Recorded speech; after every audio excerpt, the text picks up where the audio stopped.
eu quero convidar aqui a professora doutora Márcia Cunha, que vai falar da atuação da fisioterapia motora na ELA. A Márcia, ela é fisioterapeuta graduada pela Universidade Metodista de Piracicaba, Unimep, se formou em 1984, é mestre em neurociências pela Unifesp, doutora em Ciências da Saúde pela Unifesp-EPM, Escola Paulista de Medicina, e professora titular e coordenadora do curso de Fisioterapia do Centro Universitário da Faculdade de Medicina do ABC. Tem a palavra. Você fala onde você quiser. E ele vai passar? É, já está com ele. Você quer esse? Quer esse? Eu quero. Boa tarde. Em primeiro lugar, eu gostaria de agradecer a família Procura, né? Jorge, Cris, todos os voluntários, todo mundo que faz parte. Eu fico muito feliz em poder, mais um ano, estar aqui com vocês, né? Fazer um bom tempo que eu não vinha. E eu fico muito feliz em participar e poder mostrar um pouquinho para vocês do que eu consegui durante todos esses anos. Ainda hoje eu havia conversado com a Cida. Agora, esse ano, 2024, no início, eu vou fazer 40 anos de formada, né? E tenho toda uma trajetória com doenças neuromusculares, que eu falo que não fui eu que escolhi a neuromuscular, foi a neuromuscular que me escolheu, que eu vim para São Paulo trabalhar na ACD recém-formada e ganhei a clínica de neuromuscular. Eu não tinha nenhuma experiência, né? Lá eu aprendi sobre hidroterapia. De lá, eu fui com a doutora Cari e o doutor Beni para a Unifesp. Lá eu fiquei 33 anos, já me aposentei. Fiz toda a minha formação no Brasil, fora do Brasil, para trazer para o Brasil, para os fisioterapeutas, tecnologias que não eram possíveis no passado, né? Então, agora que os fisioterapeutas têm isso aqui, não tem mais necessidade de viajar tanto, formei muitas gerações, né, de fisioterapeutas, e eu fico muito feliz em poder estar aqui e falar um pouquinho da nossa experiência e do que nós fazemos da parte da fisiomotora. Pode passar.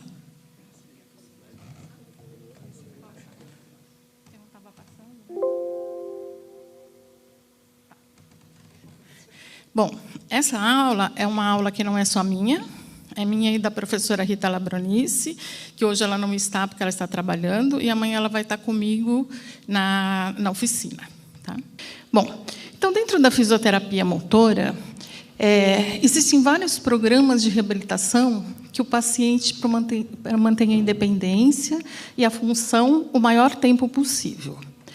Em razão da doença ser progressiva, o fisioterapeuta deverá tratar os problemas atuais e elaborar um planejamento tendo em vista problemas futuros.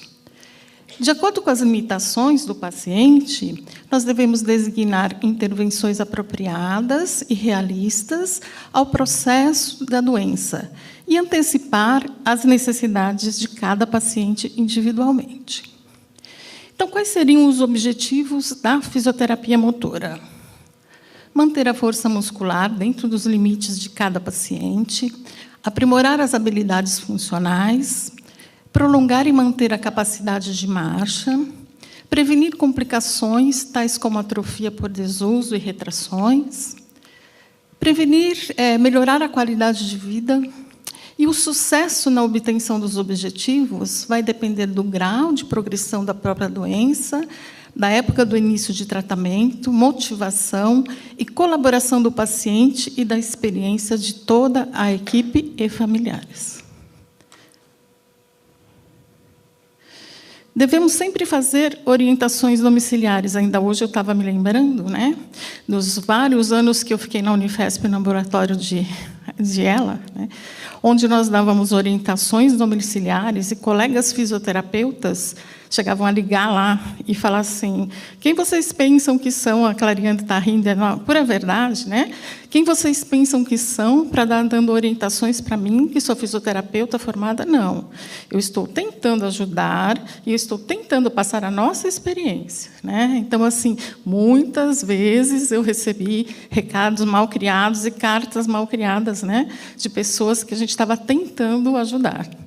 Enfim, a gente só está querendo fazer a orientação domiciliar e a orientação para o fisioterapeuta para melhorar, né? Então, reduzir os riscos de quedas, prevenir os efeitos da imobilização, das contraturas e das dores, prevenir a atrofia muscular por desuso, otimizar a independência e promover a qualidade de vida com conforto. Isso é o mais importante. Então, assim, eu nem gosto muito dessas divisões que existem, mas só para ficar mais didático, né? Então, quando a doença está numa fase inicial, onde nós temos pouca fraqueza, né, dos músculos, nós podemos fazer, então, exercícios ativos assistidos, fortalecimento, resistência, vem aquela briga, né? Mas pode resistência como? Como não, gente? Isometria é resistência, né? Então, assim, mas tem que saber o que está fazendo, né? Tem que saber o número de repetições, tem que ter certeza que não vai dar fadiga para o paciente. Então, assim, tem que saber o que está fazendo, né? Mas não é proibido. Depois, já numa fase um pouco mais avançada... Ixi, não está indo. Passa para mim. Numa fase mais avançada, a fraqueza vai aumentando, né? Vai o uso de cadeira de roda se houver necessidade, a força muscular já não era mais tanta, já diminuiu, né? Então, entra aí o que o Rogério já mostrou, quantas coisas, né? Dispositivos, tudo que nós podemos auxiliar. E uma coisa que eu não falei, que é muito importante, é o alongamento, né, gente? Alongamento é sempre, sempre, do começo ao fim, sempre. Se a família souber fazer bem feito, né, todos os dias, se os cuidadores fizerem, a família, então, alongamento é prevenção sempre, tá? E a orientação também para a família, né? Os exercícios continuam sendo assistidos, e conforme a necessidade de cada um. Por isso, nós temos que ter orientação e saber, né, avaliação primeiro, para saber como está esse paciente, para a gente ter certeza do que nós estamos fazendo. Isso aqui não está passando, viu? Próximo, avançado. Bom, então, provavelmente, a gente não sabe, não tem uma avaliação, né, do paciente. Esse paciente já pode estar em cadeira de rodas, né? Já tem mais dificuldade para realizar suas atividades de vida diária, tem fraqueza grave dos membros superiores, tem os problemas da região cervical, as dores, que isso eu vou falar posteriormente, né? E aí nós continuamos com mobilização passiva, com os cuidados pulmonares que a doutora Alessandra vai falar depois. O paciente está no leito, então, quais são os cuidados que nós temos que ter, então, com as orientações de leito? Pode passar. Bom, a avaliação, então, é uma coisa que existe uma aula só de escalas, né, e uma aula só de avaliação, mas, de uma maneira geral, né, nós temos que fazer uma avaliação do paciente, aplicar as escalas. Então, tem escala de fadiga, escala que já foi falada anteriormente, né? Vários tipos de escala, funcionalidade. Então, nós temos que ter um parâmetro, né? No início, a cada reavaliação aplica novas escalas, mas o fisioterapeuta tem que ter esse conhecimento da escala para ele poder aplicar, tá? O teste de força muscular, existem várias coisas. Se você não tiver, como nós nunca tivemos, né, na neuromuscular, fazíamos os testes de força muscular de 0 a 5, né, o nosso tradicional teste de força, mas nós temos outras formas de fazer. Se o paciente tem força suficiente para apertar, nós temos vários aparelhos que podem ser feitos, tá? Teste de caminhada de 6 minutos, muito cuidado, né? Porque, nossa, o paciente vai fazer teste de caminhada, ele anda e volta, então, mas o paciente pode fazer isso? Então, eu quero dizer que existem avaliações que podem ser feitas, mas não que isso signifique que vai ser feita com o nosso paciente de ELA, tá? Avaliação respiratória, tem vários protocolos, o protocolo de Vignos, que era usado lá no passado para Duchenne, né? quanto tempo o paciente fica em pé, quanto tempo pode ficar, quanto fica sentado. Então, são protocolos que existiram, mas que não são mais feitos, né? Só para vocês terem noção. Esse workshop de Newcastle, ele fica citado aí porque ele fala da hidroterapia, que nem é mais hidroterapia, né, gente, que é a fisioterapia aquática, que em 2004 foi instituído como uma especialidade dentro da fisioterapia, e que eles introduzem, então, pela primeira vez, realmente a necessidade de fazer a fisioterapia aquática em conjunto com a motora. Pode passar. Bom, quais são as queixas principais, né, dos nossos pacientes? Dor, né? Dor no ombro, dor na região cervical, dor na região lombar, em consequência, ou de ficar muito tempo sentado, ou da marcha, ou da fraqueza, né? Então, ele tem realmente dor. Edema, se ele ficar muito tempo parado, muito tempo sem ser mobilizado, sem mudar as suas posições, ele pode ter edema. Desequilíbrio para andar, né? Tomar cuidado para, quando ele anda, ele não tropeçar na ponta do pé. Por quê? Fraqueza dos dorsiflexores, né? Cansaço, fadiga quando vai andar, quando vai fazer exercícios. Estava falando de fadiga. Não interessa. O fisioterapeuta é o seguinte: sessão é de 50 minutos, né? Porque está pagando, tem que fazer 50 minutos, né? E tem que fazer 10 séries de não sei quanto. Não é isso, né, gente? Então, assim, se o paciente, eu vou falar mais para frente, ele está desnutrido, ele não consegue fazer, é impossível nós fazermos uma sessão de 45 minutos onde ele tem que fazer X movimentos. Então, não é assim que funciona. Depende de cada paciente, né? Dificuldade de relaxar a musculatura. Na hora de dormir, dificuldade nos posicionamentos, né? Como fica um pouco de um lado, um pouco do outro, está cansado, coisas que nós podemos auxiliar. Pode passar. Bom, então, em relação à região cervical, o Rogério até mostrou, né, um outro colar mais moderno do que esses que eu coloquei aqui.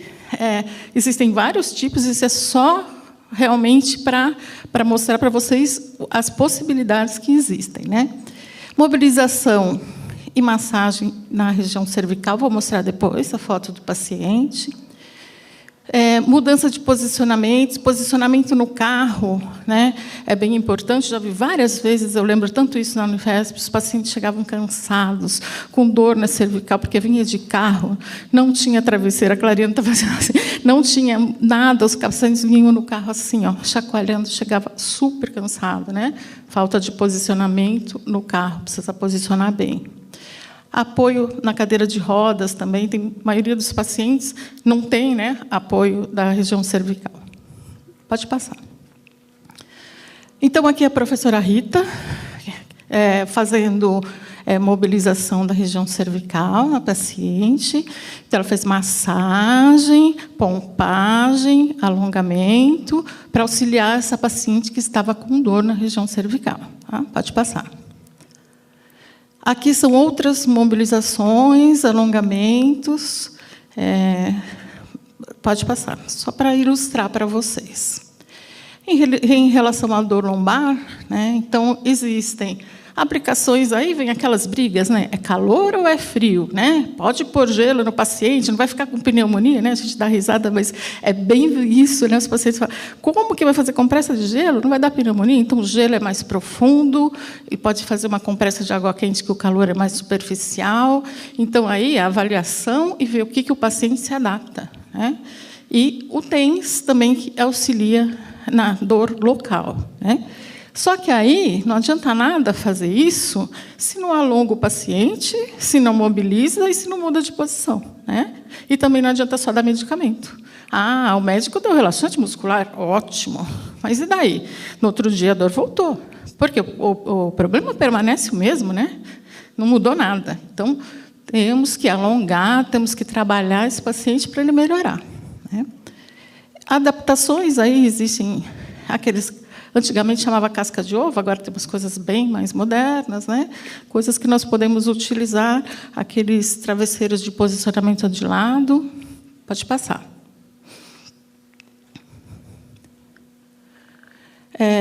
O ombro, né? Isso é uma constante, né? Infelizmente, Algumas famílias, por falta de realmente saber como posicionar, às vezes tracionam o paciente pelo ombro, né?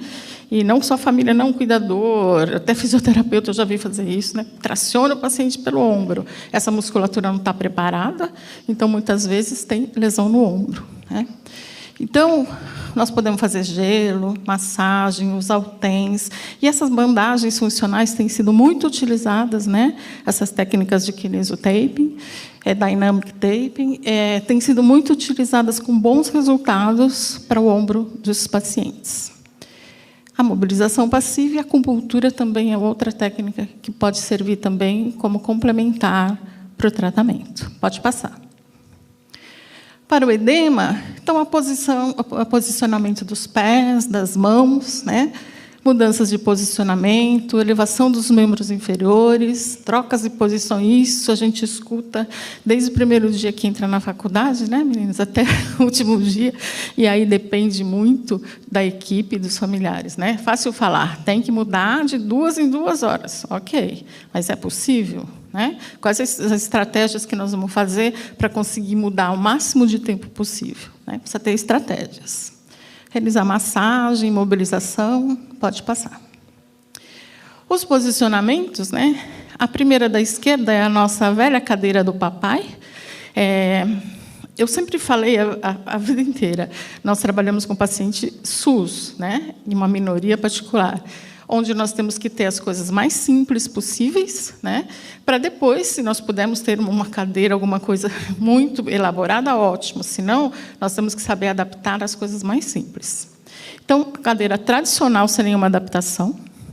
E aí fizemos com um travesseiro a adaptação das mãos, a adaptação da cabeça, que nem está ideal, né? Mas levantar lá a perna, então, por exemplo, para mudar a posição. O outro lá, vocês estão vendo o triângulo de espuma mais comum possível, né? É na casa da paciente. Então, maneiras de posicionar. Pode passar. Aqui, até falaram lá dos travesseiros, não sei quem falou, se foi o Eduardo hoje, que falou, né? Do monte de travesseiro. Nem está adequado, mas é só para vocês verem. Olha a primeira foto da esquerda. Olha, 1, 2, 3, 4, 5. 5 travesseiros, né? Então, assim, às vezes põe tanto travesseiro que acontece o que aconteceu lá. A cabeça cai. Então, assim, posicionamento com o travesseiro, ok, mas precisa tomar cuidado, porque às vezes portanto, né, que no fim não fica adequado. O segundo lá, só para mostrar a paciente com BIPAP, né? Em supino, em decúbito lateral. Então, tem família que acha que só porque pôs o BIPAP não precisa mudar, né? Deixa o paciente lá estático. Não é isso. Nós precisamos mudar o paciente de posição. Pode passar. As transferências, né? Então, nós podemos ensinar a família, os cuidadores, quem for ficar com essa pessoa, as transferências. Eu lembro bem desse dia no ambulatório, que, quando a esposa do paciente chegou, ela tracionava ele pelas mãos, né? E não foi muito fácil ela entender que não dava mais para fazer daquele jeito, porque foi ela que ela explicou para nós. Eu tenho muita coisa que fazer, eu não tenho tempo de ficar fazendo. Então, assim, até entender que tem que ser assim agora, porque já está numa fase diferente. Então, ela aprendeu e ela passou a fazer assim. E mesmo as transferências com o elevador, né?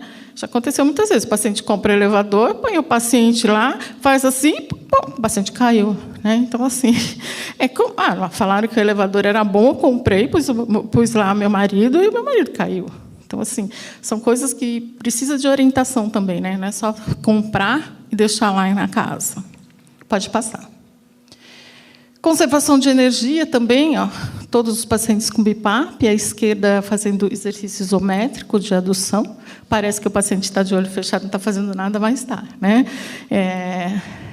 Ali com a bola, o terapeuta tem que segurar, né? Parece ali que está solto, mas não está. O fisioterapeuta está lá para não deixar o membro inferior cair, fazer mobilização com a bola. Dá para fazer passivo, onde o fisioterapeuta mobiliza. Dá para fazer ativo, onde o próprio paciente faz flexão e extensão de joelho. E a outra é só para mostrar a paciente também sentada. Pode passar. Então, a base da fisioterapia são os exercícios, mas evitando fadiga muscular. Número de repetições, baixo número de repetições. Intervalo entre as séries. Tem que dar um intervalo. Sempre respeitar o limite do paciente. O paciente, mas já não fez 3, já não estou mais aguentando. Não, eu não vim aqui à toa, eu vim aqui para fazer exercício. Então, isso a gente vê muito, né? Então, respeita, espera um pouquinho, muda. Uma coisa que eu gosto muito, estou fazendo exercício de membro superior. O paciente falou, não quero mais, estou fadigado. Ok, faz no membro inferior. Enquanto você trabalha o membro inferior, o membro superior está descansando. Depois você volta e faz uma série, nem que sejam poucos movimentos. Então, o intercalar os exercícios, eu acho muito importante. Estar atento ao quadro nutricional, é muito importante isso. Paciente desnutrido, não dá para fazer exercício, né? Então, tem que estar nutrido para a gente conseguir trabalhar alguma coisa. Revisão e ajustes. A fisioterapeuta começa, passa 3 meses, 6 meses, os exercícios são os mesmos, não mudou nada, não. Tem que ter reavaliação, tem que ter reajuste, tem que ver o que está fazendo. Os tipos de exercício nós já falamos, repetições, intensidades, repouso, e a duração da terapia também, que eu já falei, que eu acho que é muito relativo. A terapia pode ter 30, pode ter 45, pode ter 50, depende da necessidade do paciente. Tá? Pode passar. E aqui a abordagem paliativa. Esse slide é da Rita, quem trabalha com isso não sou eu, é a professora Rita. Tá? Como eu falei para vocês, a nossa aula é em conjunto. Então, também o fisioterapeuta motor entra, né, fazendo a cinesioterapia, as mobilizações, as orientações de conservação de energia. Pode passar. Bom, e tem os fatores que interferem, né, no tratamento. O que interfere no tratamento de fisioterapia? A progressão da doença, a época do início do tratamento. Já tivemos pacientes que chegaram andando, a Élica vai lembrar do que eu vou contar agora, menino que vinha de moto, né? Eu nem me lembro os nomes, o menino vinha com 18 anos, ele vinha de moto, motoqueiro, a Élica vai lembrar, todos de roupa, tal, vinha de capacete, que nem um doido. Então, começou cedo. Então, ele foi bem assistido, foi conosco até o fim, né? E já tivemos pacientes que chegaram já na cadeira de rodas, né? Já não andavam mais. Então, o que nós podemos oferecer de tratamento? Então, depende de quando ele chegou, né? Quais as orientações, e independente da fase que o paciente chegar, vai ter orientação, vai ter tratamento e vai ter o que fazer com ele, né? E muito importante é a aderência do paciente e da família, né, gente? O paciente vem.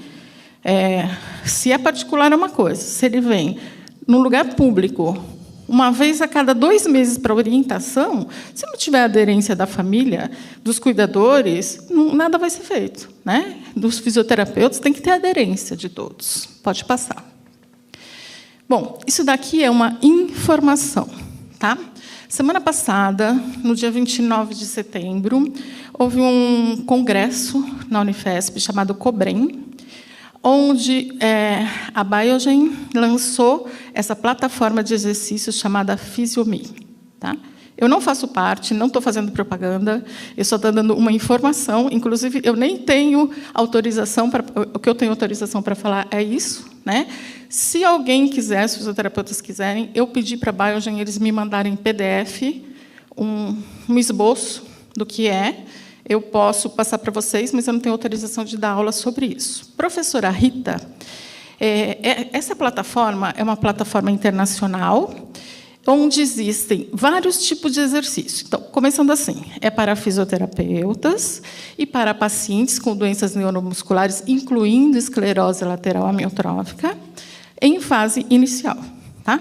Então, é uma plataforma onde tem fotos de todos os tipos de alongamento e exercícios. Tá? E a professora Rita, ela foi a garota propaganda que tirou essas fotos com a Biogen.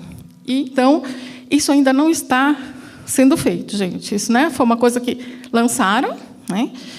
Eu já me cadastrei, eu falo para vocês porque eu já entrei e me cadastrei. E aí, depois, o fisioterapeuta se cadastra, aí ele cadastra os seus pacientes, e os pacientes sendo cadastrados, o fisioterapeuta vai falar para ele, você pode fazer tal tipo de exercício, o paciente faz, e ele vai... Então, o paciente fica com o seu celular, o fisioterapeuta com o dele, e o terapeuta vai avaliando o paciente em determinadas fases. Tá? Fora do Brasil já foi testado, tem artigos publicados. No Brasil, lançou há uma semana. Tá? Então, é um projeto novo, que a professora Rita já cadastrou alguns pacientes e vai começar a fazer uma pesquisa com isso. Então, amanhã, quando nós estivermos lá na prática, quem tiver interesse pode conversar comigo e com a Rita, né? Que algumas coisas nós temos autorização para passar para vocês e mostrar no nosso celular. Tá? Mas mostrar em aula a gente não pode, porque não é nosso. Tá? Pode passar. Então, é isso, né? O que é essa plataforma? Né? Ela é uma plataforma para fisioterapeutas, para fazer programas monitorados, gerir os pacientes e verificar o andamento da doença. Tá? Mas tem que ser pacientes que consigam realizar sozinhos. Está sendo muito utilizado em amiotrofia muscular tipo 3. Pode passar. Bom, aqui é a minha paixão, né? A fisioterapia aquática, que não está no tempo, mas eu não posso deixar de falar. É a minha paixão desde sempre. As meninas estão aqui, né? Todo mundo sabe o quanto eu adoro trabalhar na água e continuo trabalhando até hoje. Então, assim, está indicado, são todos pacientes de ela, né? Que já se foram, nós temos autorização para mostrar as fotos. E na fase inicial e intermediária, então depende da capacidade vital. A dona Natalina, vocês sabem que ela foi na piscina até o fim, contradizendo toda a literatura e todas as... Ela foi na piscina até além do que era permitido segundo a literatura e os médicos, né?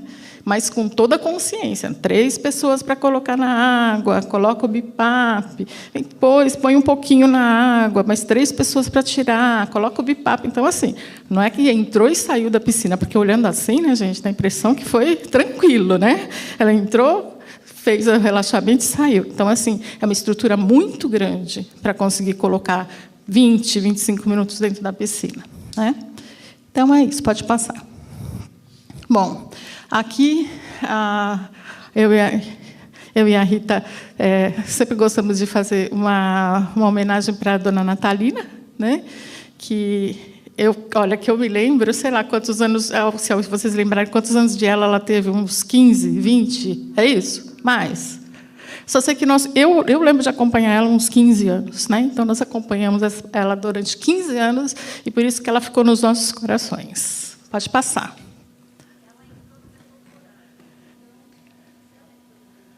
Quantos anos, Ana?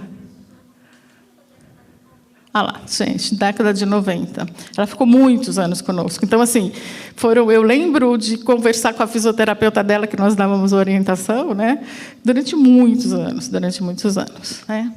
Então, assim, aqui está faltando o Tiago, né? Que também faz parte da procura. Aqui temos várias gerações de minhas alunas, tanto Rita quanto Cida. Aqui nós temos a Camila, temos a Adriana, temos várias gerações de alunos que passaram conosco. Na Unifesp, durante muitos anos, nós tivemos um curso de pós-graduação em hidroterapia que foi muito bacana, né? Nós formamos grandes profissionais que estão aí pelo Brasil. E estamos juntas até hoje, a Rita e a Cida, que vai dar palestra posteriormente. E é isso. A gente vai trabalhando junto e vai conquistando as coisas aos poucos. Pode passar. Muito obrigada. Viu? Agradecimento especial aos pacientes. Obrigada.